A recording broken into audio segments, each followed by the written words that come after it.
You're listening to PetLifeRadio.com.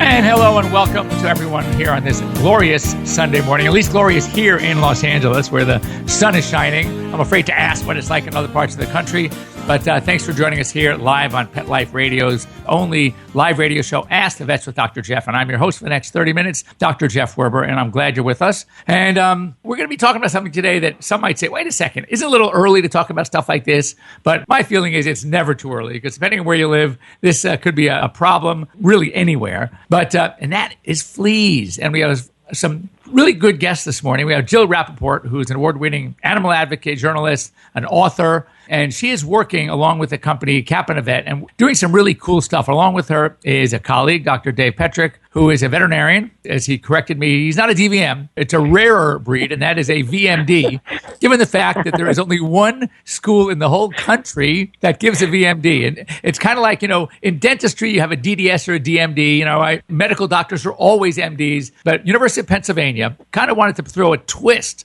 and they started giving a VMD, which is a veterinary medical doctor, instead of the DVM, which is a doctor of veterinary medicine. Don't even ask me why.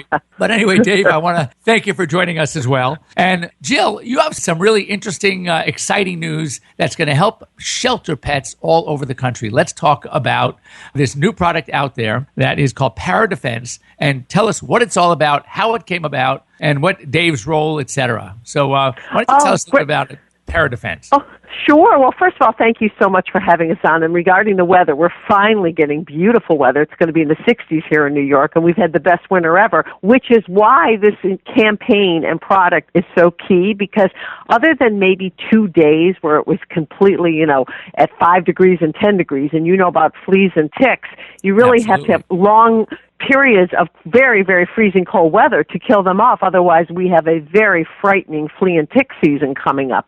So it's really kind of interesting that on the heels of me spearheading and being the spokesperson for this campaign, we're probably going to have a real issue this spring, unfortunately, and it's never ended. It's starting, now, and probably the fleas and ticks never really died. So I was very, enthusiastic and just thrilled to be part of this campaign. First of all, I should tell you both, I'm a frustrated veterinarian. I always wanted to be a vet. I went to Michigan State. I wasn't good in math. I ended up going to journalism school, Boston University, but my dream was to be a vet. I find myself diagnosing my dogs. My vets make fun of me because I'm going, well, wait a minute, isn't it this? Isn't it that? And they're like, okay, Jill, let us just do our job. Right. But, this campaign was wonderful because this company is giving this flea product out, ParaDefense, for free to shelters, 1,000 applications. And we kicked it off in Southampton, New York, at Southampton Animal Shelter. And I was just so honored because, as you know, any way we can get something to these animals to make them more eligible, more wonderful, more healthy, more vibrant, up for adoption, then we're going to get them out of the cages faster. So I just thought it was a wonderful campaign. How many companies actually give away products to encourage and support and shine a light on rescue? And it was wonderful. It's a great incentive, isn't it? Absolutely. And also I want to talk for a second. You mentioned something earlier in your intro about how fleas really, a lot of people are fooled that it's only a spring and summer problem.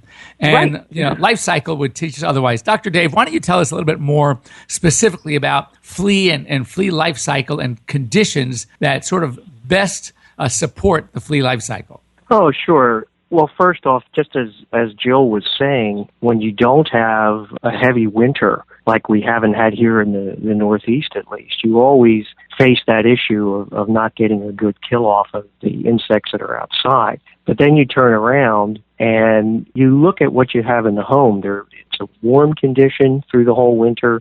It's usually there are people humidifying to keep the humidity up. And really warmth and moisture are what fleas in particular love to have.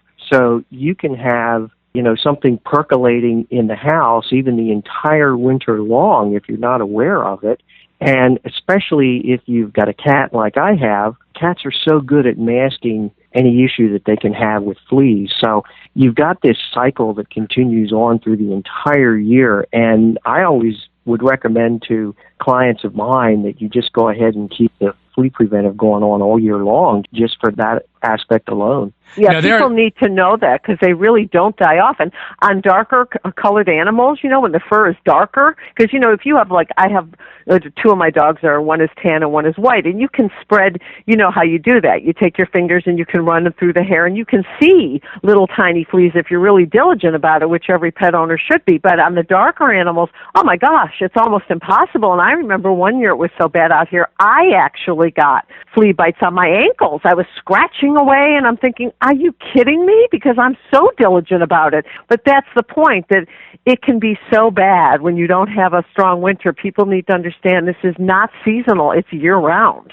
It's interesting that, and people should know this, and Jill, you made a great point. You have to be very diligent. I've had cases come in, even in the colder weather, and people are going to laugh at me. Sure, Jeff, you're in California, Southern California, where it's, 70 degrees, cold is 65 for us. But what we see is people will come in, and interestingly, the different allergies on dogs, there is a sort of an assistance that we get from the location of the allergy that gives us a really good clue as to what the allergen might be. For example, if the lesions are mostly on the ventrum, we call the abdomen, the belly, inside the thighs, I'm going to be thinking more pollens. We call pollen allergies. Back of the thighs, lower back, like they're above the base of the tail. If that's where you have the scabs and the sores and the redness, we call erythema, and the dog is churning around and all of a sudden whipping around and starting to go with his two incisor teeth, biting away like chewing on something, that's flea. If it's rubbing the face and really bad ears, I'm thinking, well, maybe it's food. Chewing the front feet, for example, I'm thinking food. Now, of course, there's overlap, and dogs with atopy with inhaled allergies are also going to have ear issues,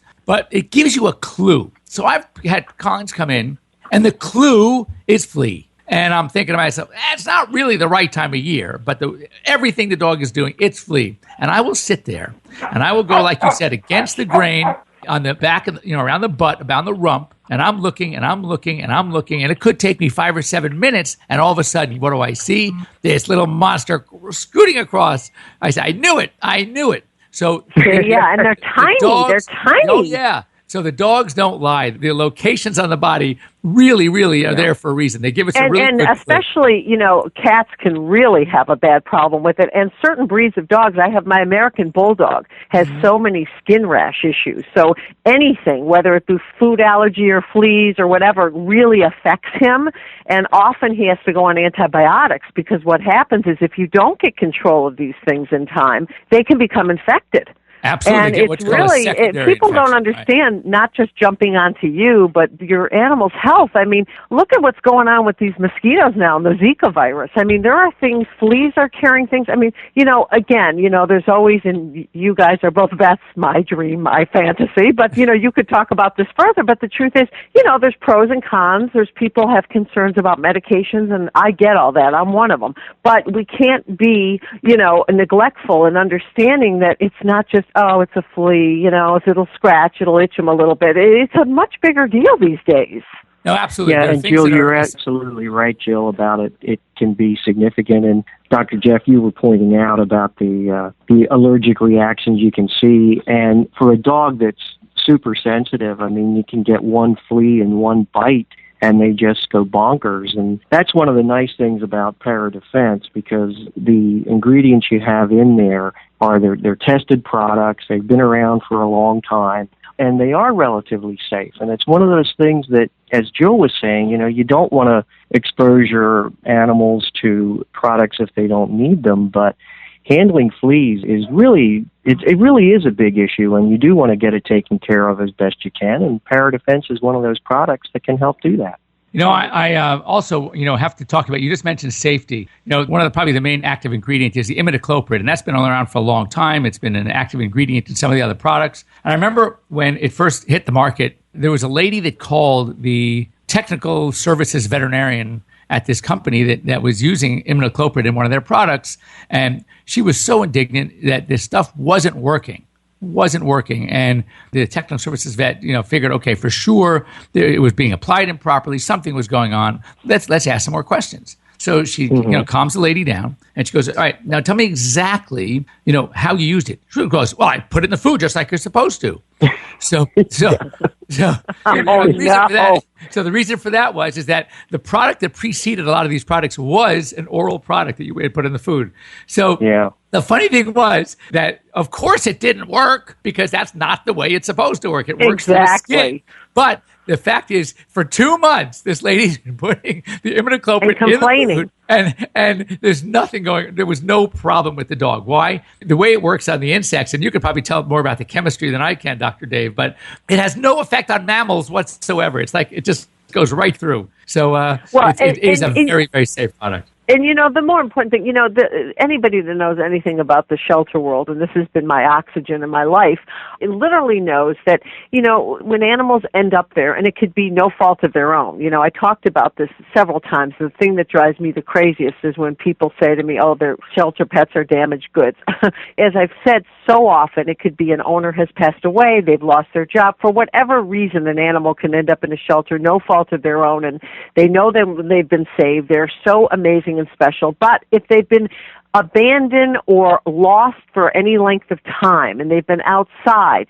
I remember the first rescue dog as an adult. I've always rescued. I mean, I brought home animals when I was 5 years old, and my parents, thank goodness, understood my love of them and accepted them when the neighbors were looking at us like, are you kidding me? But I was always into rescue. But I remember it was in the 80s, and I rescued Hampton in the Hamptons, my beautiful hound dog, and he had at the time over 60 ticks on him. Okay, wow. And he was just riddled, just covered with fleas and ticks because he had been abandoned. He was outside, and when nobody claimed him, I took him to the vet. But if these animals are left outside, they're going to have ticks, fleas, and gosh knows what else on them. And it makes it harder when they come into a shelter if they have any health issues. As I've always said, if we can't get people in, we can't get animals out of the shelter. So if we get people in, they naturally are drawn to the bubbly, lively, healthy little puppy. Well, what about the older dogs that are, heaven forbid, sick or whatever? And if they've been outside for a long time, they're going to have issues. And what's so amazing about this campaign, why I was so honored to be part of it, is because we're doing something. ParaDefense campaign is doing something to make that animal more enticing, healthier, more wonderful, so that people can open up their hearts and homes to them. And if everybody would just go into the shelter and these animals had less health issues, just think how many more would be adopted. So I think this is such a great example and such an amazing message that this company is sending out, because I wish more people would, not a percentage of proceeds or whatever. I mean, here they're giving away. We gave away 1,000 applications to Southampton Animal Shelter, and it's an ongoing, continuing campaign that will hopefully be going around the country so that these animals, we can get rid of the fleas. We can make a difference. And that's why, medically speaking, that's something else, because I'm not a vet, unfortunately, but from the heart, it's a great, great message and a great campaign. And I just wish everybody would take a hint and take a clue and do something for their own local shelter, give back in some way, the way we are. I want to just tell you a quick story, and then we got to go into a break. You mentioned about just going in and adopting. So my son has a little dog, and he wanted a playmate. He's got a little Frenchie that he rescued. He wanted a playmate, so he's going online, and he's on the English Bulldog, one of the rescue sites for the English Bulldogs. And he finds this dog named Mo. Mo is 9 years old. Now, just so you know, folks, Bulldogs, English Bulls, don't have one of these 15, 17-year lifespans. So his days were going to be limited at any point. But I wouldn't say he was abused. He looked more neglected. He was just an outdoor dog, very thin. So my son read his little story and went down and he rescued him, brought him home. If you could only see, first of all, now he's fat and happy. Not fat, but he's put his weight back on. Heaven forbid a veterinarian's son. Healthy weight. A fat dog. Right. He's at healthy weight. He is the sweetest dog. And you would not believe the pictures of these two dogs together. And my son's feeling was, even if he only goes another 2 years, 3 years, why shouldn't they be really good years? That's so amazing, and I'm sure your son feels like I do. When you rescue, you're the one that gets rescued. And I've had people, look, my Hampton, the one that I rescued, by the way, the vet said minimum 3 to 4 years old. I had him over 17 years. He was recorded at 21 when I put them to sleep. And I'm telling you, I know that there's lifespan of certain breeds, but you know what? I feel when you save a rescue, I feel they live longer. They're so grateful. You love them so much for saving them, and there's so much in that love and that bond that I just think it keeps them going longer. I've seen amazing stories, dogs that were literally had days to live due to really being so sick that were saved from a shelter and not only survived, but went on way into their teens. So, it's just the best gift you can do. And if every company listening to this show, whatever it be, any type of medical product or pet product, if they would just donate, give to your local shelter so that when people come in there, I've been in, and you guys know, being veterinarians, I've been in the office where one lady came in and was going to have to put her dog to sleep because she couldn't afford antibiotics for a bladder infection. And I said, we've got to start a kitty. I wanted to call it the Jack and Jill Fund, named after the dog, my beloved Jack, that changed my life, where we put money at our local, veterinarian's office for people that can't afford, so that, heaven forbid, an animal doesn't get put down for something as minor as a bladder infection. But that's why we have to do stuff in our shelters, because it's so hard to get them out. So if they're sick, if they're old, if they have any issues, they're going to be really the last ones to get adopted. Jill, hold on a second. Hold the thought. Dave, stay tuned. We got to take a quick break. And once again, I did want to forget to thank our sponsors for allowing us to be here. Elanco, Lilly, Kong Veterinary Products, and of course, Save This Life Microchips. I'm sure, Jill, you love the fact that we are pushing microchips for every single dog. Right. So they can be reunited if they end up in a shelter. So anyway, don't go away. We'll be right back. Thanks for joining us here on Pet Life Radio's Ask the Vets with Dr. Jeff. And stay tuned. We're going to take a short break for these messages. We'll be right back, right after these messages. Stay tuned. We mature, handsome types need a little special attention. Does your dog suffer from joint and arthritis pain? Deteriorating muscle and joint problems are very common in aging dogs. It's easy to alleviate your dog's discomfort at home with Prosense. Prosense joint care products can help make your dog's life as pain-free as possible, providing effective relief for flare-ups, and also lubricate and strengthen damaged cartilage. Prosense products are veterinary formulated and recommended to ensure the very best for your pet. Try Prosense today. Your dog will thank you for it. Pets love life. Love them back with Prosense. People say less is more. At Red Barn, we think less is better. It's what you won't find that sets our natural premium pet food apart. No byproducts, no corn or soy, no fillers. Just the natural ingredients your pets need to live the healthy life they deserve. Look at the label. We want you to. Red Barn Naturals Pet Food. Simply the best. Find it in your local pet specialty store. Try our grain-free rolled food. It's protein-packed with less risk of food sensitivity. You love your dog and getting kisses from them. But their breath can be downright stanky. Knock out their smelly breath with Stank Be Gone. Stank Be Gone is made with natural ingredients to eliminate their bad breath while helping to reduce plaque and tartar. Just add a capful to your dog's drinking water. Stank Be Gone is only $19.95. Use promo code STANK to receive a second bottle for just $5. Go to stankbegone.com today. That's stankbegone.com. Begging to hear more of your favorite show?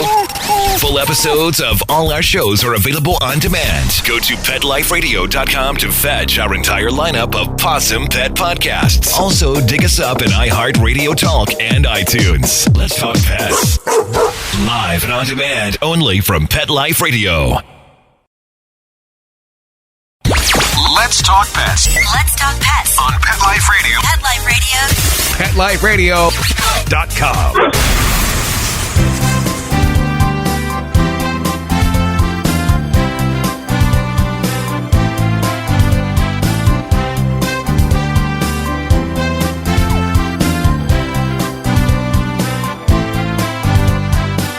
And welcome back. You are here live with Dr. Jeff Werber, your host of Ask the Vets with Dr. Jeff, along with my special guests, Jill Rappaport and Dr. Dave Petrick. And we've been talking about ParaDefense, a campaign to help prevent fleas in shelter pets. And of course, as we know, people, it's interesting how you walk into that shelter and you're going to be automatically attracted to that nice, clean, happy kind of pet. But you have to understand that don't not look at pets that might be a little hiding in the corner, because there are a lot of pets that are in shelters because of being neglected or being abused. And they might be fearful of people, sometimes certain kinds of people. It could be men, it could be women, it could be different people of color. We don't know what actually affected them and why they're there, but you don't want to write them off, because I have to tell you, one of my best cats of all time, not to mention one of the most magnificent, was a cat named Zoolander. We called him Zooey Male Model. And he was did he strike the pose? Oh my God, he struck the pose.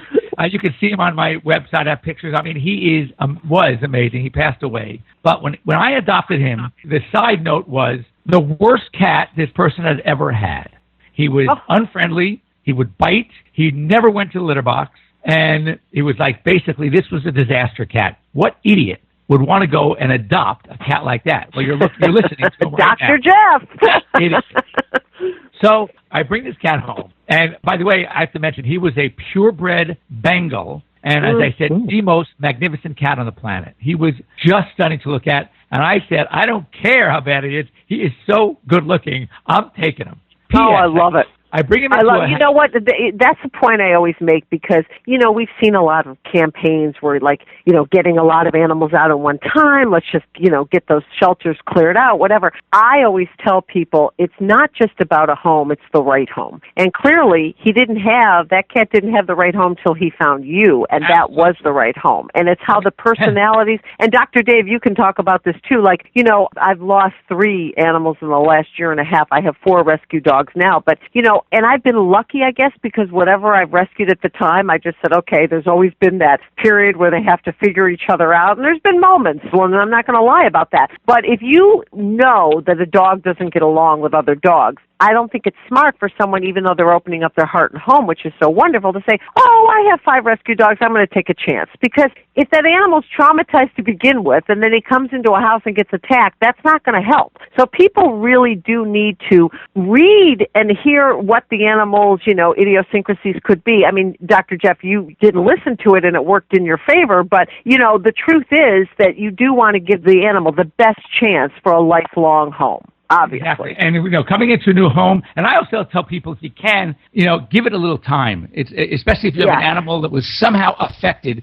They can't tell us what it was, so we don't know what those signals are. That's that so important that you say that. It doesn't happen overnight. It could take 3-4 months, and you don't even know the animal's personality. Like you made a very good point. My sweet pea, who I lost in April, I had her 13 years.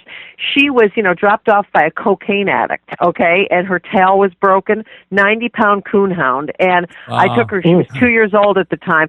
She was on day 28. She had 2 days left. They were going to euthanize her. 90 pounds, shaking in the back of the cage. And I have to tell you, when she came home, she was a little, kind of scared. She became the mother of the house. She oversaw everybody. When my dog Jack got bone cancer, she would literally watch over his food, because after his chemotherapy treatments the next morning, he didn't want to eat, and she would watch his food so none of the other dogs would come to it until Jack was ready to eat. She was the most amazing dog, and that personality, it was a 180 from what she was in the cage when I found her, but I looked in her eyes and I said, you're coming with me. And Dr. Dave, I'm sure you've seen that so much too, right? Well, we've adopted 2 shelter cats. So the first one was Emma, and we actually got her down in Virginia where my son was going to college. And we brought Emma home, and she was with us for 9 years, great 9 years. She passed away from a brain tumor that was inoperable. She was a great cat, and they were a little nervous about her when we picked her up at the shelter, and they were kind of saying, well, she's growling, but, my wife loved her, and it's like you said, it's one of those funny things. You start out with a preconceived idea, because we were going to get a tuxedo cat, black with white paws and stuff, and just saw Emma and fell in love with her and took her home, and it was great. So we've been very lucky. And Abby, our second one, she was actually being fostered. It's kind of a funny thing to say, but she was being fostered by the people. We had Emma cremated, and she was being fostered by the people there. And that's actually how we found Abby. She was being fostered. It was like Emma brought us to Abby, and then we adopted her right after that too, and she's been a super cat. So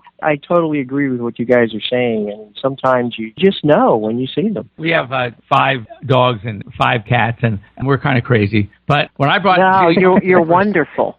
That's not crazy. That's wonderful. When I brought Zooey home for the first time, so here we had this cat who was the worst cat ever, apparently, and then He's coming into a household with 4 other cats, 5 dogs, and you'd think, oh my God, this is disaster, right? This cat was the best cat ever. Never missed the litter box. Friendliest. You'd come over, he would jump on your lap, start kneading on your thighs, on your lap, and he'd be purring away. The environment, we underestimate the ability of pets to read us. We've talked about this on our show. Dogs and cats have the ability to facially recognize. We talk about our 6th sense. In my opinion, dogs, at least that I know, have 10 senses. They can pick up things that we never in a million years could pick up. Oh, are you kidding? I had someone working on my property, and I thought they were fine, but I kept noticing every time they would come on, whatever it was, within feet of this my Hampton, he would back up and run away. And I ended up just, saying, I'm sorry, I don't think this is working out. And he said, why? I said, because my dog, I'm sorry. And the man thought I was nuts, but my dog was telling me, I'm scared of this person for whatever reason. And,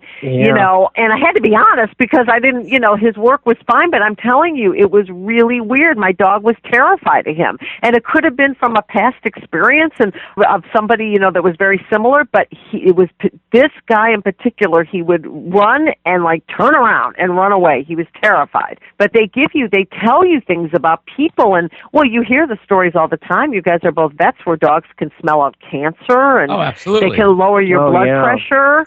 Just petting a dog can lower your blood pressure. You're having an animal is healthier for you, and they can also sense fear. I mean, we know they're watchdogs, but if they can also let you know somebody might not be good for you. Right. Right? We talk about that all the time, and my good friend Marty Becker has coined a few phrases like, get the Labrador instead of Lipitor, or get the poodle instead of the Prozac. I mean, there are so many things that we know as the ability that dogs have to help us as well, and I think we need to give them a bigger chance. And we're running out of time here, so I just wanted to thank you both for coming. Jill, thank you so much for the messages, not just for the flea control, but the importance of visiting your shelters and saving a life. And it won't just save their life, it'll save yours as well. And, I said if I had a bigger bed than a California king, I can probably fit a few more dogs in there. But right now, it's exactly. Listen, that's always been my life. May explain a couple husbands, but hey, I'd rather have the 4-legged ones than the 2-legged ones. So true, so true. Anyway, so thank you so much for talking about ParaDefense, this great campaign. Let's keep these shelter pets flealess, in good shape, cleaned up, and let's get to some homes. Thanks, everyone, for joining us. Dr. Dave, thanks for coming on as well. And thank you, Jeff. ParaDefense is pleased to be on the program and glad we could be here. We're thrilled. And I want to also thank Elanco and Kong Veterinary Save This Life Microchips and Prosense Pet Products for sponsoring us here on Pet Life Radio's Ask the Vets with Dr. Jeff. Hope you are all well. We will see you here same time next Sunday. Have a great week, everybody. Thanks a lot. Let's Talk Pets, every week on demand, only on PetLifeRadio.com.